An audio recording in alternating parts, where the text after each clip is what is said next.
जय श्री कृष्णा, राधे राधे। चॉकलेट मामी से मैं सीमा सिंह आपका स्वागत करती हूँ। आइए आज हम चातुर्मास का छठा अध्याय और छठे दिन की पुण्य फल देने वाली कथा और अंत में आरती सुनेंगे। आइए छठा अध्याय सुनते हैं। ब्रह्मा जी नारद मुनि से बोले कि हे नारद, अब मैं तुम्हें चातुर्मास के तपों का वर्णन करके कहता हूँ, तुम ध्यान से सुनो। भगवान विष्णु का षोडशोपचार विधि से पूजन करना तो सदैव ही तप रहा है, परंतु चातुर्मास में भगवान विष्णु का षोडशोपचार विधि से पूजन करना बड़े भारी तप को देने वाला है। चातुर्मास में कभी असत्य न बोलकर सत्य का बोलना भी तप ही कहलाता है। चातुर्मास में कायिक, वाचिक, मानसिक तीनों प्रकार से किसी भी प्रकार की हिंसा न करें, सदैव अहिंसा में तत्पर रहें, यह भी बड़ा भारी तप है। चातुर्मास में क्रोध को त्याग कर किसी से किसी प्रकार का वैर भाव और दुर्व्यवहार न करना भी तप कहलाता है। इस मास में पंचायतन पूजन करना उत्तम तप कहलाता है। तब नारद मुनि ब्रह्मा जी से पूछने लगे कि हे चतुर्मुख ब्रह्मा जी, ये पंचायतन पूजा किस देवता की करते हैं और कैसे करते हैं और इसका करने का क्या फल मिलता है? कृपया करके आप मुझे विस्तार से सुनाइए, मेरी सुनने की बहुत इच्छा है। तब ब्रह्मा जी नारद मुनि से बोले कि हे नारद, प्रातः और मध्या में सूर्य देव के मंडल के बीच में पूजन करें, रात्रि को मध्य में चंद्रमा का पूजन करें, मंडल के अग्नि कोण में सब विघ्नों के नाश करने वाले गणेश भगवान का पूजन करें और लाल चंदन और लाल फूल से उनकी सेवा करें। नैऋत्य कोण में सुगंधित चंदन, पुष्प, फल और नैवेद्य से भगवान विष्णु का पूजन करें, जिससे मनुष्य के पुत्र और पौत्रों में वृद्धि होती है। ईशान दिशा में सफेद पुष्पों से भगवान शिव का पूजन करें, जिससे रोग और मृत्यु का नाश होता है। इन पांचों देवताओं का पूजन ही पंचायतन पूजा कहलाती है और चातुर्मास में तो इसका विशेष फल मिलता है। सब पर्व कालों में दान देना सदैव ही तप है, परंतु चातुर्मास में इसका अधिक फल मिलता है। इंद्रियों को वश में रखना भी तप कहलाता है। इन तपों को चातुर्मास में पारण करने वाला कभी भी नरक में नहीं जाता। चातुर्मास में काम के वशीभूत नहीं रहना चाहिए। इस मास में ब्रह्मचर्य के पालन से रहना भी सबसे भारी तप कहलाता है। क्रोध, लोभ, मोह का सर्वदा परित्याग करना भी तप है। अहंकार से बड़े बड़े मुनि भी धर्म को त्याग कर पाप कर्म कर डालते हैं, इसलिए अहंकार का त्याग करना भी तप कहलाता है। ज्ञानी पुरुषों को कदापि अहंकार नहीं करना चाहिए। चातुर्मास के व्रतों को धारण करने वाले के लिए नित्य प्रति हवन करना चाहिए। चातुर्मास के ये सब तप ऋषियों ने कहे हैं। जो मनुष्य हरि के शयन काल में केवल शाकाहारी भोजन करता है, ब्रह्मचर्य का पालन करके रहता है, तो उसके जीवन के 7 जन्मों के पाप धुल जाते हैं और वह निसंदेह मरने के बाद मोक्ष को ही पाता है। जो मनुष्य चातुर्मास में चांद्रायन व्रत करता है, उनको एक एक दिन में कई यज्ञों का फल प्राप्त हो जाता है। यह बड़ा भारी तप कहलाता है। जो कोई भी चातुर्मास में इन व्रतों को धारण करता है, वह ज्ञान को प्राप्त होकर जीवन मुक्त हो जाता है, इसमें भी कोई संदेह नहीं है। जो कोई भी चातुर्मास में इन व्रतों को धारण करता है, वह ज्ञान को प्राप्त होकर जीवन मुक्त हो जाता है, इसमें भी कोई संदेह नहीं है। जो कोई भी इस महात्म्य को पढ़ता, सुनता या सुनाता है, स्वयं भगवान उसकी देह में आकर वास करते हैं। मनुष्य की देह में तब तक ही पाप गर्जना करते हैं जब तक कि मनुष्य चातुर्मास के नियमों और व्रतों को धारण नहीं करता। जैसे ही मनुष्य चातुर्मास के व्रतों नियमों को धारण कर लेता है, उसके जीवन भर के समस्त पाप नष्ट हो जाते हैं, जैसे कि मृग सिंह की गर्जना से भाग जाता है। ब्रह्म हत्यादि जो भी बड़े बड़े पाप कहे गए हैं, वे सब भी चातुर्मास का व्रत करने से नष्ट हो जाते हैं। उस मनुष्य को किसी प्रकार का नरक का भय नहीं सताता। जो कोई भी इस महात्म्य को श्रद्धा से पढ़ता या सुनता है, उसके भी समस्त पाप नष्ट हो जाते हैं और वह भगवान विष्णु के सायुज्य लोक को ही पाता है, इसमें भी कोई संदेह नहीं है। लक्ष्मी जी की कहानी। एक गांव में एक साहूकार और एक साहूकारनी थे। वे अपने 3 बच्चों के साथ रहते थे। साहूकार बड़ा ही धार्मिक प्रवृत्ति का था, लेकिन साहूकारनी बड़ी ही दरिद्रता से रहती थी।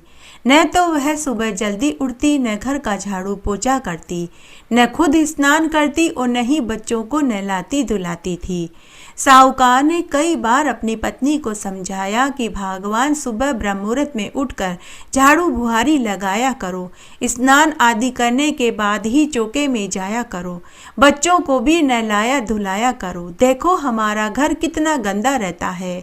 जिस घर में गंदगी रहती है वहाँ कभी बरकत नहीं होती। घर बीमारी का घर होता है। घर में अन्न धन की कमी रहती है। माता लक्ष्मी का उस घर में वास नहीं होता जहाँ घर गंदा होता है। लेकिन उसकी पत्नी पर जूं तक भी नहीं रेंगती थी। वह बड़ी ही आलसी और सुस्त प्रवृत्ति की थी। उसका नाम चंदा था। तब एक बार की बात है, वह शाम के समय परचूनी की दुकान पर सौदा खरीदने जा रही थी। यह कहानी उस जमाने की है जब लाइटें नहीं होती थी। अगर किसी को अंधेरे में एक स्थान से दूसरे स्थान पर जाना होता था तो वे लालटेन लेकर ही आया जाया करते थे। तब चंदा भी लालटेन लेकर सौदा खरीदने परचूनी की दुकान पर जा रही थी कि तभी बैकुंठ में बैठी माता लक्ष्मी ने सोचा कि यह चंदा मन की बड़ी ही साफ है, परंतु यह थोड़ी आलसी है, मुझे इसको सुधारना चाहिए। तब माता लक्ष्मी ने एक सुंदर महिला का रूप धरा और उसी गांव में चंदा के पीछे पीछे जाने लगी। तब पीछे से माता लक्ष्मी ने चंदा से कहा कि अरे बहन, जरा लालटेन की रोशनी मुझे भी दिखा दो, मुझे भी गली के पार जाना है। तब चंदा बोली कि हाँ क्यों नहीं, आओ बहन, तुम भी मेरे साथ लालटेन की रोशनी में चलो। फिर चंदा उस सुंदर महिला से बोली कि अरे बहन, पहले तुम्हें कभी इस गांव में नहीं देखा, तुम कौन हो, कहाँ से आई हो और तुम्हें कहाँ जाना है। तब सुंदर युवती के वेश में माता लक्ष्मी बोली कि बहन, मैं शहर से इस गांव में अपनी बहन के आई हूँ। इस तरह वे दोनों पूरे रास्ते बातें करते करते चल रही थी। बातें करते करते ही दोनों में पक्की दोस्ती हो गई। तब माता लक्ष्मी रूप में वह सुंदर युवती चंदा से बोली कि अरे बहन, क्या तुम मुझे अपने घर नहीं बुलाओगी। तब चंदा उस सुंदर युवती से बोली कि बहन, कल तुम 10 बजे मेरे घर आ जाना, तब तक मेरे पति काम पर चले जाएंगे। हम दोनों सहेलियां बैठ कर के खूब बातें करेंगी। बातों ही बातों में चंदा ने उस सुंदर युवती से उसका नाम पूछा तो सुंदर युवती ने अपना नाम लक्ष्मी बताया। इस तरह दूसरे दिन माता लक्ष्मी चंदा के घर तय समय पर पहुंच गई। घर की दुर्दशा देखकर माता लक्ष्मी चंदा से बोली, अरे बहन, तुम घर की साफ सफाई नहीं करती हो क्या? तुम्हारा घर तो बहुत गंदा हो रहा है। बच्चे भी गंदे हैं और उनके कपड़े भी फट रहे हैं। चौके में भी टूटे फूटे बर्तन और कप गिलास रखे हुए हैं। तो चंदा बोली कि बहन लक्ष्मी, मुझे साफ सफाई करना अच्छा नहीं लगता। तब माता लक्ष्मी चंदा से बोली कि बहन, तुम एक बार मेरे कहने से घर की साफ सफाई करो, तुम्हें खुद सब अच्छा लगने लगेगा। तब माता लक्ष्मी बताती गई और चंदा घर का काम करती गई। तब माता लक्ष्मी ने सबसे पहले चंदा से घर की झाड़ू लगवाई, फिर पोछा लगवाया, फिर रसोई की साफ सफाई करवाई, चूल्हे को पीली मिट्टी से लीपने को कहा, फिर टूटे फूटे बर्तन कप गिलास हटवाए, अलमारी में से नए नए बर्तन निकलवाए, फिर बच्चों को नहलवाया, बच्चों को नए नए कपड़े पहनाए, तेल लगा कर के उनके बाल बनवाए। फिर उसके बाद माता लक्ष्मी ने चंदा से कहा कि अरे बहन, अब तुम सब नहाकर आओ और साफ सुथरे कपड़े पहनो और बाल बनाओ, तब तक मैं तुम्हारे लिए भोजन बनाती हूँ। उसके बाद चंदा सब नहाने गई और साफ सुथरे कपड़े पहने। तब तक माता लक्ष्मी ने दाल चावल और रोटियां बनाई। सबने मिलकर भोजन खाया। भोजन इतना स्वादिष्ट बना था कि चंदा और चंदा के बच्चे तो उंगलियां चाटते ही रह गए। बार बार चंदा एक ही बात बोल रही थी कि बहन लक्ष्मी, तुमने भोजन बड़ा ही स्वादिष्ट बनाया है। भोजन स्वादिष्ट क्यों नहीं बनता? भोजन बनाने वाली सब माता अन्नपूर्णा जो थी। इसके बाद माता लक्ष्मी वापस चली गई। इस तरह कई दिनों तक माता लक्ष्मी रोज चंदा के घर आती और उससे घर की साफ सफाई बोल बोल कर करवाती। एक महीने में ही चंदा को खुद भी अच्छा लगने लगा। चंदा का पति भी अब खुश रहने लगा। इस तरह कब एक साल बीत गया, चंदा को पता ही नहीं चला। घर में साफ सफाई रहने से घर में बरकत बढ़ गई। घर में अन्न धन के भंडार भर गए। पति का भी प्रमोशन हो गया। चंदा ने भी खूब जेवर बनवाए, बच्चों के नए नए कपड़े सिलवाए। चंदा की देवरानी और जेठानी ने चंदा की तरक्की देखी तो उनसे रहा नहीं गया। देवरानी जिठानी मन ही मन सोचने लगी कि चंदा अब इतनी साफ सुथरी कैसे रहती है। चंदा के घर की आर्थिक स्थिति भी मजबूत हो गई थी। तब एक दिन देवरानी जिठानी चंदा के घर आई और पूछने लगी कि अरे चंदा, तू तो बहुत गंदी रहती थी। कभी भी न नहाती थी, न झाड़ू पोछा करती थी और न ही बच्चों को नहलाती धुलाती थी। हम सब तुझे कह कह कर थक गए। कभी तूने हमारा कहना नहीं माना, परंतु अब तू इतनी कैसे बदल गई। तेरे घर में तो रुपए पैसों की बाढ़ आ गई। तब चंदा बोली कि मेरी एक सहेली है, उसका नाम लक्ष्मी है। वह रोज मेरे घर आती है। वही मुझसे घर की साफ सफाई करवाती है। उसी ने मुझे यह सब कुछ सिखाया। तब देवरानी जिठानी बोली कि ऐसी कैसी सहेली है जो रोज आती है और रोज चली जाती है।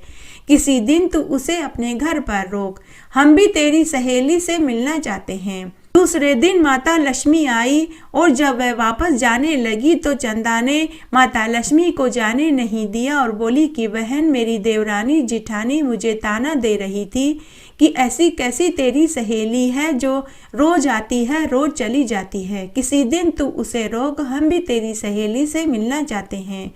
बहन लक्ष्मी, मैं तुम्हें आज जाने नहीं दूंगी, तुम इस चौकी पर बैठ जाओ। तब माता लक्ष्मी चंदा से बोली कि बहन, मैं तो राजा महाराजा के घर भी नहीं बैठती, तेरे घर कैसे बैठूंगी। लेकिन चंदा ने हाथ पकड़ करके माता लक्ष्मी को चौकी पर बैठा दिया। तभी माता लक्ष्मी ने साक्षात रूप से दर्शन दिए। चंदा माता लक्ष्मी को साक्षात रूप में देखकर उनके चरणों में गिर पड़ी और प्रणाम करने लगी। उस दिन से माता लक्ष्मी साहूकार के घर रहने लगी, जिससे उसका घर अन्न-धन के भंडार से भर गया और चंदा साहूकारनी के ठाट बाट हो गए। उसके बाद चंदा अब रोज ब्रह्म मुहूर्त में उठती, झाड़ू पोछा करती। उसके बाद स्नान करके ही चौके में जाती और भोजन बना करके सबसे पहले माता लक्ष्मी को भोग लगाती। हे माता लक्ष्मी, जैसे आप चंदा पर टूटी वैसे सबके ऊपर टूटना, कहानी कहने वाले के ऊपर, सुनने वाले के ऊपर और हुकारा भरने वाले के ऊपर। गुरुवार की व्रत कथा। एक बार एक नगर में एक सेठ सेठानी अपने 2 बेटा बहुओं और 2 बेटियों के साथ रहते थे। सभी का विवाह हो चुका था। सेठ सेठानी और उनके परिवार के सभी लोग बड़े ही धार्मिक विचारों के थे। सभी दया भाव वाले, दूसरों की सेवा में तत्पर रहने वाले थे। सेठ सेठानी हर गुरुवार का व्रत करते थे और भगवान विष्णु और माता लक्ष्मी का पूजन करते थे। घर में धन दौलत की कोई कमी नहीं थी। सेठ सेठानी और उसके बेटा बहू खूब दान पुण्य करते थे।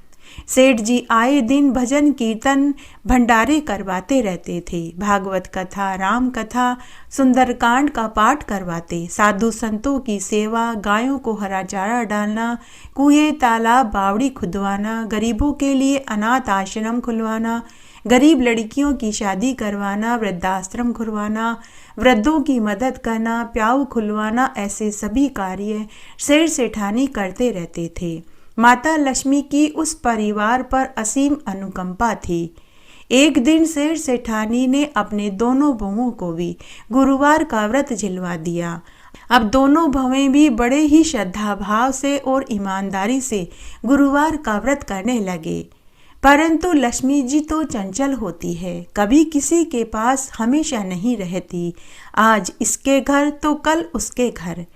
तब एक बार की बात है, सेठ जी ने स्वप्न में देखा कि एक सुर्ख लाल जोड़े में एक महिला उनके घर से जा रही है। तब सेठ जी ने स्वप्न में ही पूछा कि आप कौन हैं और मेरे घर कब आई और अब आप वापस क्यों जा रही हैं। तब वह देवी बोली कि हे भक्त, मैं तो माता लक्ष्मी हूँ, अब मैं तेरा घर छोड़कर जा रही हूँ। सेठ जी ने पूछा कि हे माता लक्ष्मी, मुझसे या मेरे परिवार से कोई भूल हो गई है जो आप रुष्ट होकर जा रही हैं? तो माता लक्ष्मी बोली कि नहीं भक्त, तुमसे और तुम्हारे परिवार से कोई भूल नहीं हुई, परंतु मैं तो स्वभाव से ही चंचल हूँ। मुझे तुम्हारे घर में रहते हुए कई बरस हो गए, अब मैं किसी और का उद्धार करने के लिए जा रही हूँ। तब माता लक्ष्मी बोली कि हे भक्त, मैं जाते जाते तुम्हें एक वर देना चाहती हूँ, तुम कोई वर मांग लो। तो सेठ जी माता लक्ष्मी से बोले कि हे माता लक्ष्मी, मैं अपने बेटा, बहू और पत्नी से पूछकर बताऊंगा। तो माता लक्ष्मी बोली कि भक्त, कल मैं इसी समय दोबारा फिर आऊंगी, तब तक तू अपने बेटा, बहू और पत्नी से पूछ कर के रख ले। दूसरे दिन सुबह सेठ जी जब सोकर उठे तो उन्हें अपने स्वप्न वाली बात याद आई। उन्होंने अपने बेटा, बहुओं और पत्नी से कहा। तब उन्होंने अपने बेटा, बहुओं और पत्नी से स्वप्न वाली बात कही।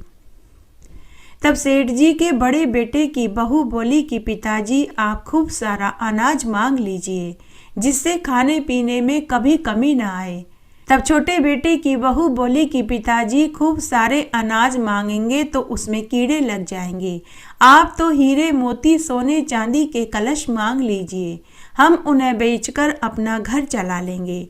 तब सेठ जी ने अपनी पत्नी से पूछा, तो सेठानी बड़ी ही समझदार थी, उसने पूरी उम्र गुजारी थी। तब वह बोली कि अगर लक्ष्मी जी ही चली जाएंगी तो अन्न के गोदाम और हीरे मोती सोने चांदी भी नहीं रहेंगे। तब वह अपने पति से बोली कि हे स्वामी, आप माता लक्ष्मी से कहना कि हे माता लक्ष्मी, हे देवी स्वरूपा, अगर आप जाना चाहती हैं तो चले जाइए, लेकिन मुझे ऐसी सामर्थ्य दे जाइए ताकि मैं साधु संतों की सेवा कर सकूं, घर में आए अतिथि का सत्कार कर सकूं, गरीबों की मदद कर सकूं, हरि कीर्तन करा सकूं, भागवत रामायण करवा सकूं, गरीब लड़कियों के शादी विवाह करवा सकूं, कुएं, तालाब, अस्पताल, गरीबों के लिए अनाथ आश्रम खुलवा सकूं। हे स्वामी, आप बस माता लक्ष्मी से यही बोल देना। फिर दूसरी रात्रि को माता लक्ष्मी पुनः अर्धरात्रि को सेठ जी के स्वप्न में आई और बोली कि भक्त, हे भक्त, तू वरदान मांग, मैं तुझे वर देना चाहती हूँ।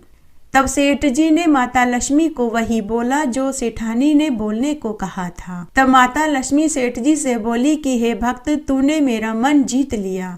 जहाँ हरि कीर्तन होते हैं वहाँ तो नारायण का वास होता है, और जहाँ नारायण का वास होता है वहाँ तो लक्ष्मी जी रहती है। इस तरह सेठानी की सूझबूझ ने घर की लक्ष्मी को हमेशा हमेशा के लिए अपने घर में ही रोक लिया। तो हे माता लक्ष्मी, जैसे आप सेठ जी से प्रसन्न हुई वैसे सबके ऊपर होना, कहानी कहने वाले के ऊपर, सुनने वाले के ऊपर और हुक्कारा भरने वाले के ऊपर। ओम जय जगदीश हरे, स्वामी जय जगदीश हरे, भक्त जनों के संकट, दास जनों के संकट क्षण में दूर करे। ओम जय जगदीश हरे, जो ध्यावे फल पावे, दुख बिन से मन का, स्वामी दुख बिन से मन का, सुख संपत्ति घर आवे, कष्ट मिटे तन का। ओम जय जगदीश हरे, मात पिता तुम मेरे, शरण गऊँ किसकी, स्वामी शरण गऊँ किसकी, तुम बिन और न दूजा, आस करूँ जिसकी। ओम जय जगदीश हरे, तुम पूर्ण परमात्मा, तुम अंतर्यामी, स्वामी तुम अंतर्यामी, पार ब्रह्म परमेश्वर तुम सबके स्वामी। ओम जय जगदीश हरे, तुम करुणा के सागर, तुम पालन करता, स्वामी तुम पालन करता, मैं मूरख खल कामी, कृपा करो भरता। ओम जय जगदीश हरे, तुम हो एक अगोचर सबके प्राणपति स्वामी, सबके प्राणपति। किस विध मिलूं दया मैं तुमको मैं कुमति। ओम जय जगदीश हरे।